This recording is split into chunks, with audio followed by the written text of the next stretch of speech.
Friends எல்லாருக்கும் வணக்கம். நம்ம இன்னைக்கு என்ன பார்க்க போறோம் அப்படின்னா லவங்கப்பட்டையோட நன்மைகளை பத்தி தாங்க பார்க்க போறோம். நறுமண பொருட்கள் அப்படின்னு நீங்க எடுத்துக்கிட்டோம் அப்படின்னாலே நறுமண பொருட்கள் எல்லாமே ஆண்மை சக்தி அதிகரிக்கக்கூடியதுங்க. நம்ம உடல்ல ஊட்டச்சத்து உணவுகளை சாப்பிட்டாலே போதும், எந்த ஒரு பாதிப்புமே இல்லாம உடல் ஆரோக்கியமா இருக்கும்.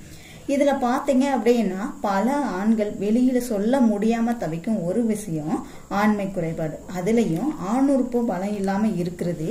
அதுக்காக நிறைய மருந்து மாத்திரைகளை எடுத்துப்பாங்க, ஆனாலும் ஒரு பலனும் இருக்காது.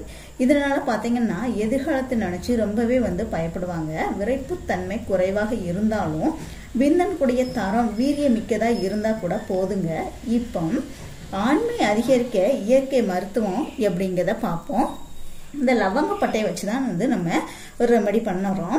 இந்த லவங்கப்பட்டையை நல்லெண்ணெய் போட்டு காய்ச்சிக்கணுங்க. ஒரு 2 இந்த மாதிரி சைஸ் அப்படின்னா இதே மாதிரி இன்னொரு இதே சைஸ்ல இன்னொரு லவங்கப்பட்டை எடுத்துக்கோங்க. இந்த மாதிரி லவங்கப்பட்டையை எடுத்துட்டு ஒரு 3 ஸ்பூன் அளவுக்கு நல்லெண்ணெய் விட்டுக்கோங்க. நல்லெண்ணெய் விட்டு இந்த லவங்கப்பட்டையை போட்டு நல்லா காய்ச்சி எடுத்துக்கோங்க. காய்ச்சி எடுத்து அதை ஆறுனதுக்கு அப்புறமா பிறப்புறுப்புல அப்ளை பண்ணாலே போதுங்க. பிறப்புறுப்பின் தன்மை அதிகரிக்கும். விந்தணுக்களுடைய எண்ணிக்கை அதிகரிச்சு விரைப்பு தன்மையும் அதிகரிக்கும். ஆண்மை குறைபாடு நீங்கும். ஆண்களின் பிறப்புறுப்புல பாத்தீங்க அப்படின்னா பஞ்சு போன்ற திசுக்கள் இருக்கும். அதுக்குள்ள ஏராளமான இரத்த குழாய்கள் இருக்கும். அந்த இரத்த ஓட்டம் நல்லா இருந்துச்சு அப்படின்னாலே பிறப்புறுப்பின் தன்மை அதிகரிக்குங்க. உடல் சூடு அதிகரிக்கும் பொழுது பாலுணர்வு தூண்டப்படும். பிறப்புறுப்புக்கு தேவையான வலிமையையும் கொடுக்கக்கூடியது இந்த லவங்கப்பட்டை.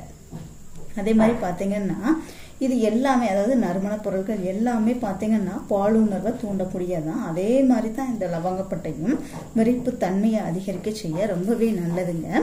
ரொம்பவே நல்ல வல்லமை உள்ளது, வீரியத்தை கொடுக்கக்கூடியது இந்த லவங்கப்பட்டை. நீங்க நல்லெண்ணெயில போட்டு காய்ச்சி எடுக்கும் போது இது எப்ப பண்ணணும் அப்படின்னா நைட்டு தூங்க போறதுக்கு முன்னாடி நல்லெண்ணெயில லவங்கப்பட்டையை போட்டு காய்ச்சி எடுத்துக்கோங்க. அதை நல்லா ஆறுனதுக்கு அப்புறமா நீங்க பிறப்புறுப்புல அப்ளை பண்ணணும். இந்த எண்ணெயை தொடர்ந்து நீங்க 15 நாள் ஆணுறுப்புல அப்ளை பண்ணணுங்க. இந்த மாதிரி பண்ணிட்டு வரும்போது விரைப்பு தன்மை பிரச்சனை நீங்கி தாம்பத்தியத்துல ஆர்வம் அதிகரிக்கும். இதை தவிர்த்துட்டு எந்தெந்த இயற்கை பொருட்களை சாப்பிட்டீங்க அப்படின்னா ஆண்மை அதிகரிக்கும் அப்படின்னு பார்க்கலாம். ஃபர்ஸ்ட் பூண்டு பாத்தீங்க அப்படின்னா எண்ணற்ற ஆரோக்கிய பலன்களை கொடுக்கக்கூடியது. பூண்டு எந்த ஒரு பக்க விளைவுகளுமே இல்லாத பாலுணர்வை தூண்டக்கூடியதுங்க. ஆண்மை குறைபாடு உள்ளவங்க இந்த பூண்டு சாப்பிட்டீங்க அப்படின்னா நல்ல விரைப்புத்தன்மை உண்டாகும். உடல் சோர்வு, பலம் இல்லாம இருக்கிறது, தாம்பத்திய உள்ள நாட்டம் இல்லாம இருக்கிறது, இதெல்லாம் போக்கக்கூடியது இந்த பூண்டுங்க. நைட் தூங்க போறதுக்கு முன்னாடி ஒரு 4 பூண்டு பற்களை நீங்க சாப்பிட்டீங்க அப்படின்னா நல்ல பலன் கிடைக்கும். அதே மாதிரி பாத்தீங்கன்னா வெங்காயத்திலையும் பாத்தீங்க அப்படின்னா நிறையவே பாலுணர்வு தூண்டக்கூடியது. அதே மாதிரி முருங்கைக்காய் மிக சக்தி வாய்ந்த பாலுணர்வை கொண்டது. ஆண் பெண் மலட்டுத்தன்மை போக்கக்கூடியது இந்த முருங்கை மரத்தில் உள்ள எல்லாமே பட்டை, பிசின், இலை, பூ, காய் அப்படின்னு எல்லாமே ஆண்மை சக்தி அதிகரிக்கக்கூடியது. இந்த முருங்கை மரம் அப்படின்னு எடுத்துக்கிடும் போது எல்லாமே ஆண்மை சம்பந்தமா பாத்தீங்களா, அது இயற்கை வையாகரான்னு கூட சொல்லலாங்க. அடுத்தது செவ்வாழைப்பழம் ரத்த ஓட்டத்தை சீரான முறையில் செய்யக்கூடியது. ஆண்கள் நைட்டு தூங்க போறதுக்கு முன்னாடி செவ்வாழைப்பழம் சாப்பிட்றது ரொம்பவே நல்லது.